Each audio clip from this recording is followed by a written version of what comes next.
tous, bienvenue sur ma chaîne Patty08 Scrap. Donc aujourd'hui, ce sera pas un déballage Colis Keepers, c'est plutôt parce que là je pense que mes cartes de vœux ont été reçues, donc je vais pouvoir vous montrer la vidéo. Donc un petit peu de mon processus créatif concernant cette carte de l'année 2022. Donc je suis un peu, je sais pas vous, mais depuis le Covid, en fait, je suis un peu dans l'esprit recyclage, etc. J'aime bien récupérer, surtout les choses qui ont de belles matières, de beaux visuels. Et voilà, pour cette série de cartes, en fait, je l'ai fait à l'identique plein de fois. Ce qui est rare chez moi, parce que j'ai horreur de ça, en fait, de faire ça. J'ai réutilisé, alors je vais vous montrer, une carte de vœux qui était envoyée par mon époux pour sa boîte. Donc, bon, il travaille pour un éditeur, donc c'est une peinture, enfin c'est une œuvre originale de Michael Barcelo, voilà. Qui avait été créé à l'occasion de la parution de la Métamorphose de Kafka en 2020. Donc voilà, c'était une création faite. Alors vous voyez, je trouvais qu'elle se prêtait bien en fait, ces personnages qui tournent autour de l'horloge, etc. Donc en plus c'est un peu dans l'esprit mix média, donc j'ai dit il faut que je trouve une solution pour créer donc avec ce projet. Et puis il y avait l'enveloppe jointe, donc vous verrez, je l'utilise également. Donc c'est vraiment un atelier recyclage et vous allez voir les étapes pour la création. Donc, alors est-ce que je vous le montre déjà fait? Oui, peut-être. Hein. Donc ça va devenir effectivement un élément comme ça, comme un marque-page à la fois. Hein. Donc avec plusieurs citations. D'abord celle-ci, qui se trouve ici, qui ne se plante jamais, n'a aucune chance de pousser. Voilà. Avec un petit tag et avec à l'intérieur mon petit message personnel et également une autre citation. Le monde appartient aux optimistes, les pessimistes, ce sont que des spectateurs.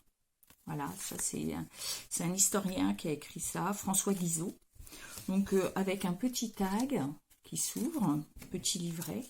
Alors quelques infos, hein. Et puis donc le 2022 en fait qui ressort, je vais vous montrer comment je l'ai fait assez simplement avec un dit. Et au dos de cette carte, donc il y avait le message de l'éditeur, mais il y avait également, ah oui voilà, la citation de Franz Kafka. Donc évidemment comme j'utilise deux moitiés, je n'ai pu la mettre que sur la moitié de mes cartes de vœux.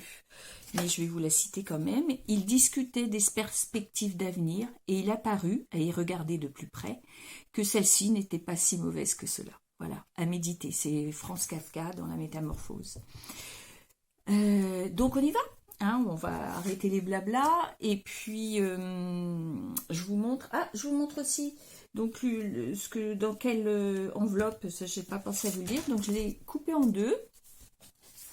Et j'ai fait un point de couture pour ranger puisque le bas est coupé. J'ai fait un point de couture rouge pour ranger la petite carte. Et également une astuce que je vous montrerai. Comme certaines vont être envoyées, d'autres vont être déposées en boîte aux lettres. Mais j'ai opté pour un timbre Petit Prince, hein, pour les 75 ans du Petit Prince. Donc, on y va, c'est parti. Donc, petit basculement sur mes mains et on est parti. Donc, vous allez avoir toutes les étapes. Donc, ça, c'est mon prototype, hein, celui qui est ici est mon prototype. Donc, il va également évoluer avec... en fonction que je le fais, je me suis aperçue des petites choses qu'il ne fallait pas que je répète. Donc, je vous montre. Donc, la carte se présentait comme ça. J'ai commencé par enlever la partie haute où il y avait écrit bonne année 2021. Donc c'était quelque chose que je pourrais éventuellement réutiliser. J'ai également décidé, donc j'avais vu, ça fait 6 cm. Donc à partir de là, je mesure mes bandes de 6 cm. Comme ça, elles sont tous identiques. Voilà. Je garde également la citation pour tout à l'heure, pour les mettre au dos des cartes pour certaines. Et puis ensuite, j'avais opté pour enlever les bandes blanches, pour la réduire et pour pouvoir éventuellement faire ce petit rabat, hein, en utilisant des feuilles à 4. Donc, j'enlève un bout et en fait, mon morceau doit faire... Alors, je remesure exactement. Alors, j'en ai quelques-unes de près. Je vais éventuellement... Je pensais en avoir préparé quelques-unes. Ah oui, vous voyez, j'ai déjà pas mal de choses de faites pour le faire à la chaîne. C'est pas ce que je préfère. Je préfère le processus créatif, mais bon, voilà, il faut en passer aussi par là. Donc, ma page, la partie de carte fait 18 cm. Donc, ça va obtenir, vous voyez, pareil ici, j'en enlève un bout. Et je compte 18 cm. Donc, toutes mes bases font 18 cm par 6. Hein. Après, en fonction de ce que vous récupérez, forcément, le processus s'adapte au format. Alors, une fois ça fait, j'ai utilisé, alors c'était l'occasion, vous avez sans doute, il n'y a pas beaucoup de choses que j'aime chez Action pour plein de raisons, mais pour le coup, ces blocs-là sont vraiment bien. Mais si vous vous souvenez, il y a trois couleurs et 2 types de grammage, et donc c'est l'occasion d'utiliser les très très fines. Donc, l'idée, c'est de faire des bandes de 6,5 cm dans les 21. Je vous épargne de les faire toutes. Et puis, donc, vous voyez, ça permet de faire un petit matage autour de votre projet et le rabat. Voilà. Hein.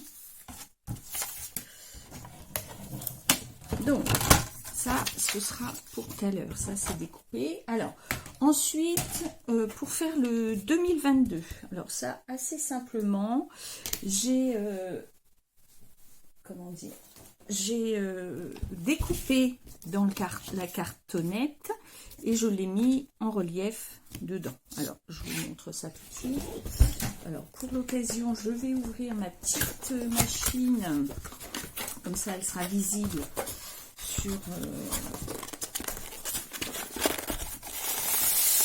sur la vidéo. Parce qu'avec ma grande Big Shot, c'est pas pratique. Donc, celle-ci... c'est extrême, alors, soit pour faire comme maman pour les pour les enfants, pardon, hein, du grincement des comment ça s'appelle, du polystyrène.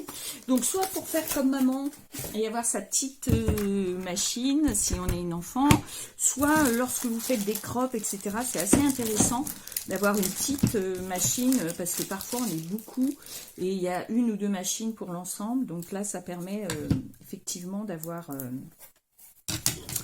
Donc, vous voyez, elle comprend les plaques et puis un tapis d'embossage. Alors, donc, je pose... Alors, j'ai décidé évidemment, en fonction de la partie de la carte, hein, vous voyez, la pendule est mise dans le bon sens, forcément, avec les petits personnages qui tournent autour. Donc, on y va, et je vais choisir de mettre 2022 ici. Alors, elles sont toutes identiques, comme on dit, éventuellement. Elles seront toutes identiques, mais avec une légère petite différence, forcément, parce que je vais pas forcément mesurer ou voilà, je vais juste les mettre approximativement au même endroit. Donc, on y va. Alors, celle-ci, elle est pas mal parce que par rapport avant, j'avais la petite trouvaille rose. Alors, attendez, évidemment, c'est la première fois que je l'utilise. Donc, il me semble que j'ai pas pris les bonnes plaques. Alors, je vais voir. Merci pour toi. Alors, vous voyez, processus créatif et en même temps petit découverte de la machine, donc à la fois.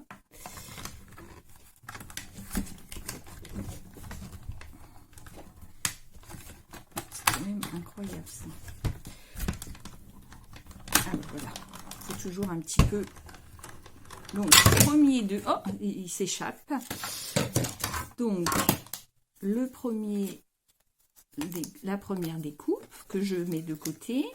Puis, je le remets une deuxième fois. Alors, je vous dis, hein, pas forcément, comment dire, pile à côté, de façon parallèle, etc. Enfin, voilà, je cherche pas vraiment à faire quelque chose de très régulier. L'important, c'est de faire apparaître les deux trous. Donc, vous voyez.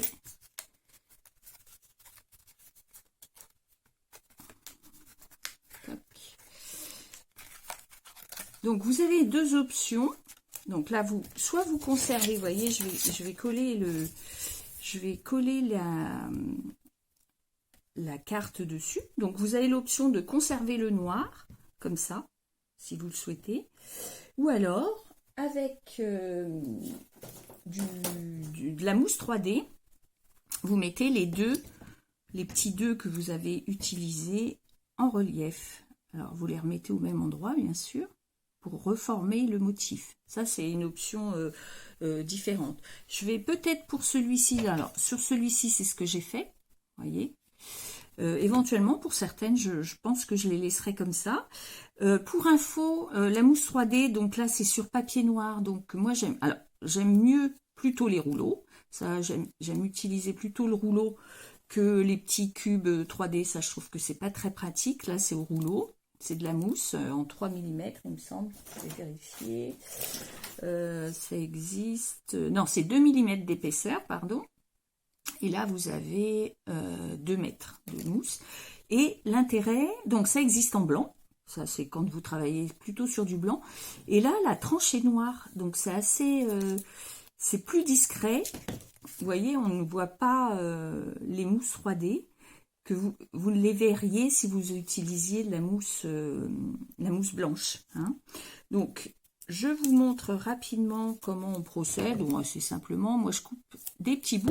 Et là, pour le coup, je fais comme les mousses 3D. Mais avec le rouleau, ça permet de vraiment réaliser la taille parfaite. Alors, j'ai oublié quelque chose. J'ai oublié de fixer ma petite carte maintenant que j'ai découpé. Alors, pardon, je le fais de suite. Alors, on peut éventuellement faire découper, coller sur les quatre coins. Hein. C'est à vous de voir en fonction de la nécessité.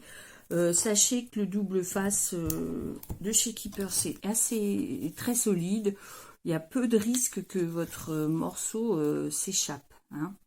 Mais libre à vous de le coller comme bon vous semble. Alors, on fait en sorte d'avoir la petite bande autour pour faire le matage. Voilà. Et donc, vous voyez, sera rabattu ce petit coin-là qui servira de petite pochette. Hein. Donc, maintenant que j'ai fait la petite pochette est prête, je vous montre comment. Donc, hein, très simplement, je crée mes petits carrés de mousse à la taille qu'il me faut. Et en fait, le fait qu'ils soient noirs, ils disparaissent en fait, ils ne sont pas visibles, à l'inverse de mousse carrée blanche.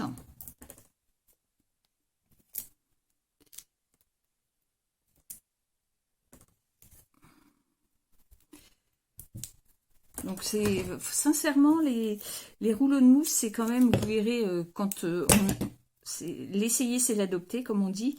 C'est vraiment mieux que les carrés des petits carrés, parce que souvent la taille correspond pas. On les voit aussi, ce qui est pas toujours très joli. On peut les voir sur vos projets, on les distingue, et ça, parfois, ça rend pas le projet très beau. Vous voyez, là, on peut vraiment déterminer la taille de notre mousse. Hein, et ça se voit plus. Alors, le jaune était plutôt là.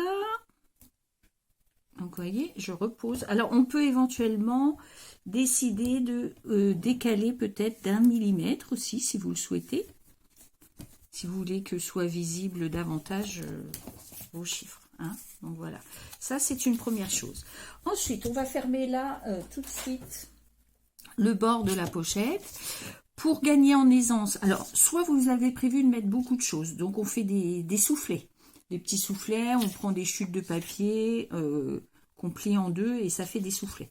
Là, en l'occurrence, moi, je vais utiliser le double face 3 mm qui est bien suffisant pour ça. Et étant donné que je mets qu'un tag, il n'y aura pas de souci.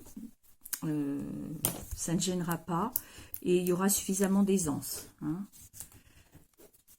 Donc, voici pour la petite pochette. Ensuite, alors, on va faire les petits messages. Donc, moi, j'ai choisi deux citations. Donc, je vous montre ça de suite. Alors, pour mes citations, je les fais sur les tableurs Excel. Donc, en fonction de la taille que je souhaite. Donc, par exemple, celui-ci, c'est la grande citation. J'avais besoin d'un grand morceau. Sur Excel, on peut déterminer la taille de nos cases. Je fais ma citation, je fais une taille de case qui est adaptée à mon projet et je fais un cadre entouré. Ça me permet d'être un guide pour la découpe. Et je répète, je fais copier-coller sur toutes mes lignes dans ma colonne. Voilà. J'ai opté pour l'impression sur du craft, donc de la même manière j'ai utilisé les crafts souples de ce bloc. Donc ça c'est pour la grande citation. Pour la petite, alors il m'en reste peu, mais j'ai fait, c'est basé sur le même processus. Là en l'occurrence c'était de cette taille là pour pouvoir être collé ici. Et de la même manière, j'ai fait des cadres avec ma citation. Et en fait, je le découpe au moment de le poser. Donc, on y va. Petit, bah pareil, hein, colle, soit double face, comme vous le souhaitez. Après, ça dépend l'aisance que vous avez. La colle, c'est vrai que ça permet de bouger et éventuellement de bien centrer votre petite citation. Voilà pour la citation. Alors ensuite, concernant le petit tag. Alors, petite astuce également, là, que je vais vous montrer. Pour faire le tag, j'ai utilisé une des enveloppes. Alors, je vous montre. C'est là que je vais vous montrer ce que j'ai fait avec les enveloppes. Donc, les enveloppes étaient très très belles. Surtout intéressant parce que joint est de la même couleur en fait que le papier. Donc, ça, c'est assorti. Donc, ça, c'était parfait. Donc, j'ai opté pour les couper en deux. Donc là, j'ai 16, donc ça fait 8 cm.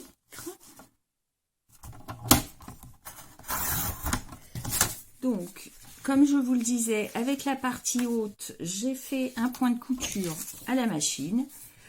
Donc, faut faire des tests hein, avec votre machine. Après, peut-être avoir une machine qui ne sert qu'à ça, parce que, bon, moi, je suis pas une grande couturière, donc effectivement, elle me sert à coudre du papier.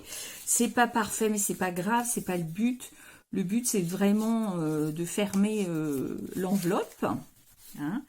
Donc, moi, j'ai testé, vous voyez, j'ai fait des tests avant de le faire pour être sûre de la tension du fil. Vous voyez, il y a plein de choses. Bon, c'est pas très très chouette, les choses là. Là, je l'avais fait en petits zigzags également. Bon, à voir. Ça, c'était des essais sur des chutes. Donc, vous voyez, je vais m'abstenir d'aller le faire, parce que là, ma machine est ici, mais vous voyez, c'est pour réaliser la couture sur le bord, ici, pour faire une enveloppe. Hein. Pardon, je ne sais pas si vous voyez à chaque fois. Voilà. Et puis, avec l'autre moitié, certaines vont me servir à glisser le tag, enfin le marque-page bonne année obtenu, mais d'autres m'ont servi à créer le tag. Alors, je vous montre. Les tags, en fait, ce sont des petits livrets. Vous voyez, c'est comme ça. Alors, si vous coupez au milieu ici, au milieu de votre enveloppe, vous allez obtenir 2 tags séparés. Éventuellement, je pourrais vous le montrer. Vous obtiendrez 2 tags qui ne tiennent pas entre eux.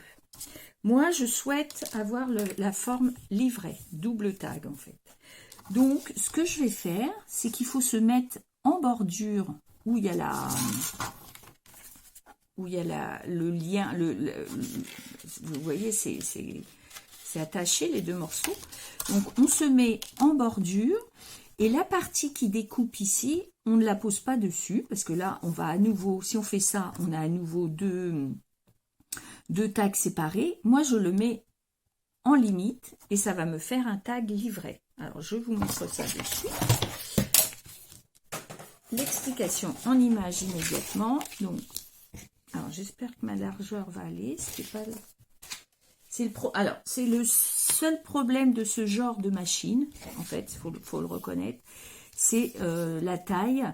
Vos jeans ne peuvent pas faire plus que la taille de vos plaques, et ni plus de la taille de la machine, parce que sinon, bah, vos papiers, vous êtes limité, en fait, vous êtes contraint par la taille et de vos plaques et de votre machine. Donc, vous voyez, j'ai bien sorti la coupe. Je fais en sorte que ça ne coupe pas cette partie. Hein. Allez, c'est parti. Voilà. Je vous montre ça tout de suite. Vous voyez, donc j'ai bien un tag de coupé. Et comme je suis allée sur le bord, j'ai également la jointure qui s'est faite. Hein. Donc ça, c'était une première chose. Ça, c'est le tag. Ensuite, sur les tags, j'ai souhaité y mettre les tampons. Donc, pour cela, j'utilise, je vous montre en même temps, un positionneur de tampons. Alors, le mien, il est très, très, très simple. Je l'aime beaucoup parce que il prend pas de place dans ma tote bag. Il s'utilise même sur les feuilles 30-30, puisque, vous voyez, il est juste... Donc, on peut tourner autour d'une page 30-30 et tamponner sur une page 30-30, ce qui n'est pas toujours le cas avec les autres positionneurs de tampons où vous avez de la contrainte de la taille du bloc. En fait, voilà, moi, je l'aime beaucoup, celui-ci. Donc, je positionne mon tag. Donc, ça, c'est sur le devant. Et sur le devant, j'ai décidé de positionner... ce tampon-ci qui est issu d'une planche qui devait être, je ne sais pas, de Scrap Plaisir peut-être, il y a très longtemps. Donc, je positionne le tampon où je souhaite qu'il soit tamponné. Sur le tour. Et puis, je rabats, pardon, je débarrasse un petit peu l'ensemble. Je rabats la planche, je tamponne. Alors là, je vais vous montrer à quoi sert un positionneur de tampon éventuellement. Vous voyez, je tamponne et puis je vais un peu trop vite en fait. Et alors attendez, parce que parfois je salis quand même, je voudrais pas salir mon.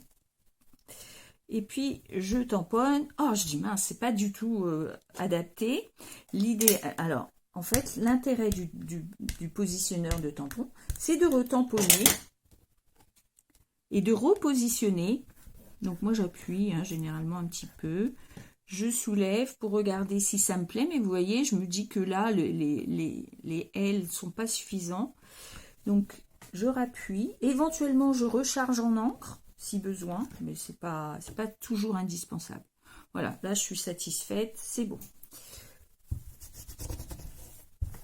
Donc, et en fait, là, pour le coup, le quadrillage est intéressant lorsqu'on en fait plusieurs à la fois. Vous voyez, moi, j'en ai fait déjà pas mal. Je vous montre un petit peu mon stock de tags prêts. C'est qu'on se sert du guide pour toujours positionner au même endroit votre feuille, ce qui fait que on peut tamponner à la chaîne. Hein. Ça, c'est aussi intéressant pour ça, le positionneur. La première utilité du positionneur, c'est de bien tamponner. La seconde, c'est de pouvoir faire un travail à la chaîne en positionnant toujours au même endroit votre feuille. Hein. Alors, et on y va pour le deuxième message qui se trouve au dos et que je vais... Alors, de la même manière, hein, on le positionne à l'endroit où on souhaite qu'il soit imprimé. On rabat le plastique, ça se colle dessus et on tamponne.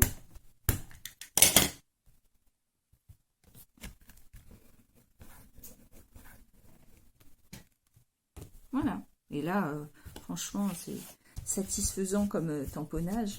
Et même si quelques lettres n'avaient pas été suffisamment tamponnées, soit je retentais ou soit je re-ancrais une nouvelle fois. Hein. Donc voici pour le petit tag. Donc on va pouvoir ranger tout ce qui est encre. Donc ce petit tag va s'insérer ici. À l'intérieur, je vais y glisser la petite citation, pliée en deux. Alors, vous avez deux options. Alors déjà, on la plie en deux. Et on vérifie qu'il rentre, ce qui n'est pas forcément le cas. Donc, pour être sûr de pas... Voilà, je vais écourter ma citation. Et alors, vous avez deux options. Soit vous la collez et quand la personne ouvre, c'est comme ça. C'est collé sur le fond. Soit elle est juste posée d'un côté et ça vous permet d'y écrire une petit message personnel ou signer éventuellement votre création. Hein. Donc, allez, moi je suis beaucoup avec le double face, c'est vrai, parce que je suis un peu crasse-pouille. Et sinon, j'ai de la colle plein les mains. Donc, je suis très double face. Ça ne m'impressionne pas, le double face. Donc,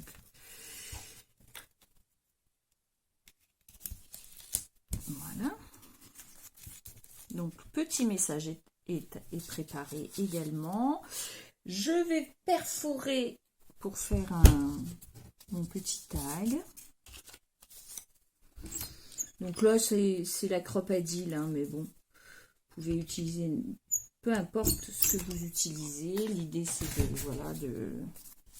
d'y intégrer une petite ficelle.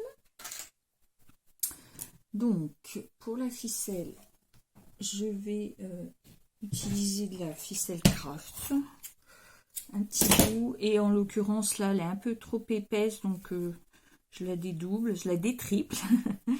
Et je vais uniquement mettre sur le tout premier trou parce que je vais inviter les personnes à ouvrir pour découvrir quand même le message, de peur qu'ils n'aillent pas pensant que c'est un simple tag. Donc comme ça, la ficelle est installée, mais le tag n'est pas fermé intégralement. Alors, attendez,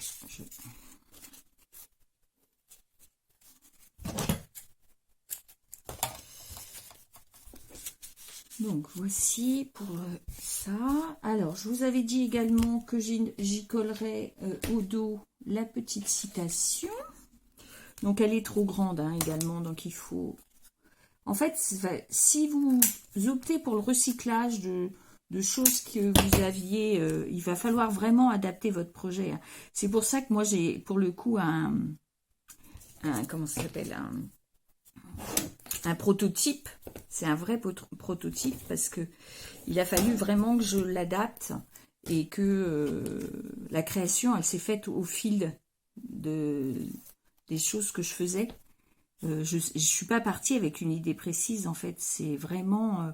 j'ai commencé par prendre la planche. Je dis, je veux pouvoir l'utiliser 2 fois. C'est là que j'ai pensé à la couper en 2, etc. Il y a tout un processus qui fait que... qui explique un peu pourquoi j'en suis arrivée là. Hein. Donc voilà, pour le projet, je pense que j'ai fait l'intégralité de la carte. Donc, comme je vous le disais, on prend une demi-enveloppe sur laquelle on coud, on fait un point de couture. Voilà. Je noterai quand même l'adresse des personnes, même si je dépose dans leur boîte aux lettres. Et j'ai opté pour un tampon Petit Prince. Alors, celle à qui j'enverrai aura un vrai tampon Petit Prince. Mais avant d'expédier le tampon, j'ai, grâce à mon scanner et mon imprimante couleur, imprimé une série de tampons. En fait, vous voyez, j'ai mis la planche du Petit Prince dedans et j'ai fait un scan impression couleur. Ça m'a permis donc d'avoir une série de timbres. C'est valable pour tous les timbres. Alors évidemment, vous n'envoyez pas des timbres comme ça, cela va de soi, mais je trouve que pour habiller une carte qu'on va déposer ou donner, ça peut être sympa.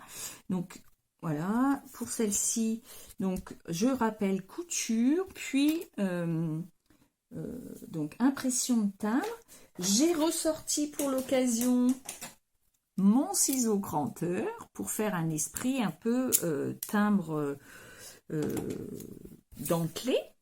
Et puis, je rechercherai, mais j'ai ça pas très loin. Je dois avoir ça pas très loin. J'ai oublié de le sortir, pardon pour le bruit. J'ai oublié de le sortir pour l'occasion. Mais j'ai une planche de tampon qui d'ailleurs m'avait été offerte par une copine d'internet. Alors, je vais essayer de la retrouver.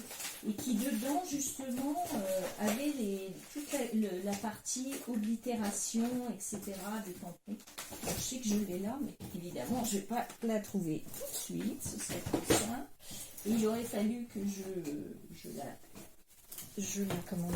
la cherche avant de démarrer la vidéo. J'en suis désolée de vous imposer des minutes de recherche dans mon atelier. Bon, c'est tout. Je vous ferai peut-être une incrustation d'images le moment venu. Si je la retrouve, il n'est pas loin. Hein. Je sais que je l'avais il n'y a pas très longtemps. Bon, c'est tout. C'est pas grave. Je vous le montrerai. Mais vous avez sans doute, oui, des oblitérations et ça permet d'agrémenter votre carte. On peut également tamponner un petit message sur l'enveloppe. Ça peut être sympa. Mais je vais tamponner celui-ci. Voilà. C'est vrai que ce tampon de chez Scrap Plaisir était vraiment chouette. Bon, voilà, c'est une marque qui n'existe plus, vraiment. Mais vous avez sans doute dans vos tampons de quoi réaliser des projets en rapport avec les fêtes et Noël. Donc, alors là, je me lance, vous voyez. À part, si vous n'avez pas de positionneur de tampon, vous pouvez avoir le bloc acrylique. Mais on prend le risque de louper son... Voilà. Donc, on peut éventuellement également tamponner petit message sur l'enveloppe. Et j'ai même celui-ci qui est sympa, parce que pour celle que je vais envoyer à ma famille, qui habite pas tout près, je vais tamponner ce petit message au dos de l'enveloppe. Donc, je pense que les enveloppes, enfin, les projets que je vais déposer en boîte auront la partie d'enveloppe sans rabat. Je vais faire un système de masking tape sans doute. Et puis la partie avec rabat, voilà, bien loin, mais une place de choix dans mon cœur. C'est un beau petit message. Et donc, voilà, je le rappelle, pour toutes les... J'enverrai, avec celle au rabat, j'enverrai aux personnes à qui je mettrai un vrai timbre du Petit Prince. Voilà. Et puis, pour les autres, celles que je déposerai, donc j'utiliserai la deuxième partie de l'enveloppe. Alors, je ne vous ai pas montré, je vais le prendre ici. Parce que je crains de le coudre avec la carte dedans. Alors j'ai envie quand même d'avoir un peu de couture dessus, donc je réfléchis à comment je vais faire. Mais sinon, peut-être sur le bord, parce que la carte a largement de l'espace. Donc je vais peut-être faire un point de couture quand même sur le bord pour faire un petit peu le côté... vous voyez, je peux éventuellement coudre ici. Il y a largement de la place. Et puis sur le dessus, il y aura sans doute du masking tape que je consoliderai avec éventuellement du double face pour pouvoir fermer l'enveloppe. Et donc, petit timbre, faux timbre du Petit Prince avec une oblitération en tampon. Donc je pense que je vous ai montré toutes les étapes de mes cartes de vœux de cette année. On arrive quand même à 36 minutes. Je sais pas si j'ai gardé tout le monde, je l'espère. En tout cas, voilà, ça m'a permis de vous passer un petit coucou. J'en profite pour vous souhaiter une belle et douce année 2022. Encore meilleure, plus mieux que 2021. Et puis, à très vite pour des pas à pas, des déballages Colis Keepers. Je vous embrasse tous de loin. Et n'oubliez pas, petit pouce en l'air si ça vous a plu, abonnement si ce n'est pas déjà fait. Et puis, à très vite. Bye bye.